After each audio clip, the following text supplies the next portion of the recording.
Oke, assalamualaikum warahmatullahi wabarakatuh. Saya akan mempresentasikan mengenai penetapan limit risiko sebagai alat pengendalian risiko di bank. Itu pengertian risiko. Limit risiko adalah batas maksimum exposure atau potensi kerugian yang masih diterima bank. Batasan ini ditetapkan agar aktivitas bank tetap aman dan sesuai dengan kemampuan modal serta profil risikonya. Tujuan penetapan limit risiko adalah pertama, kendali, yaitu mengendalikan aktivitas bisnis agar tidak melebihi kapasitas dan toleransi risiko. Kemudian perlindungan, yaitu melindungi bank dari kerugian yang berlebihan. Dan kemudian keputusan, yaitu memiliki keputusan bisnis tetap disiplin, terukur, dan terkendali.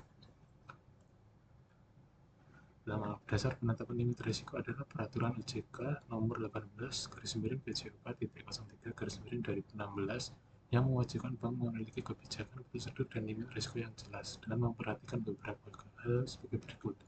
Pertama, modal bank, itu modal menjadi penjaga utama jika terjadi kerugian.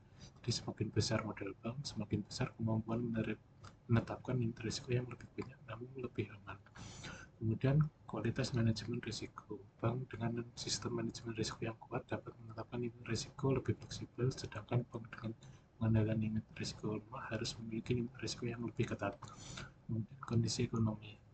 Ketika ekonomi stabil, limit risiko dapat dibuat lebih longgar. Namun begitu sebaliknya, ketika ekonomi tidak pasti, limit risiko harus diperketat guna menjaga keamanan bank. Kemudian karakteristik produk atau jasa. Produk yang berisiko tinggi membutuhkan limit risiko yang ketat, sedangkan produk yang lebih sederhana dan stabil dapat diberikan limit risiko yang lebih longgar. Kemudian kemampuan bank menyerap kerugian. Bank dengan profitabilitas, cadangan kerugian, dan likuiditas yang kuat dapat menetapkan limit risiko yang lebih besar, sedangkan sebaliknya bank yang kemampuan menyerapkan kerugian terbatas harus lebih konservatif dalam menerapkan limit risiko. Kemudian jenis-jenis limit risiko yang umum di bank itu limit risiko kredit, kemudian limit risiko pasar, limit risiko likuiditas, limit risiko operasional, dan limit risiko konsentrasi. Kemudian yang ketiga, proses penetapan limit risiko. Limit risiko ditetapkan dengan dilakukan oleh direksi dan komite manajemen risiko.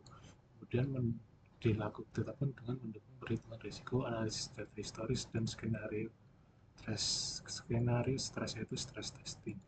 Kemudian limit harus dikaji ulang secara berkala sesuai kondisi pasar dan strategi bisnis bank. Kemudian implementasi dalam aktivitas bank. Limit risiko diintegrasikan ke sistem operasional dan sistem informasi manajemen risiko.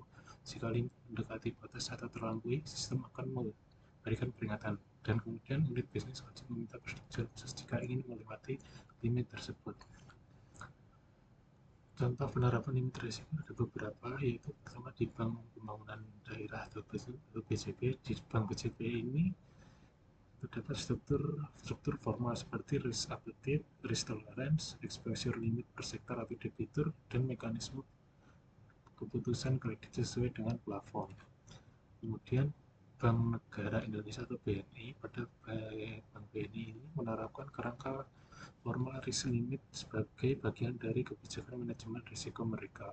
Hal ini berarti bank memiliki batas tertulis atau guideline internal untuk membatasi risiko yang diambil. Kemudian yang ketiga ini, mohon maaf ini salah, harusnya Bank Syariah Indonesia. Jadi pada Bank Syariah Indonesia ini implementasi limit risiko digunakan sebagai proses manajemen risiko menyeluruh, dan limit ini dipakai sebagai pengendali operasional agar risiko tetap dalam jalur yang bisa diterima. Kemudian manfaat penetapan limit risiko.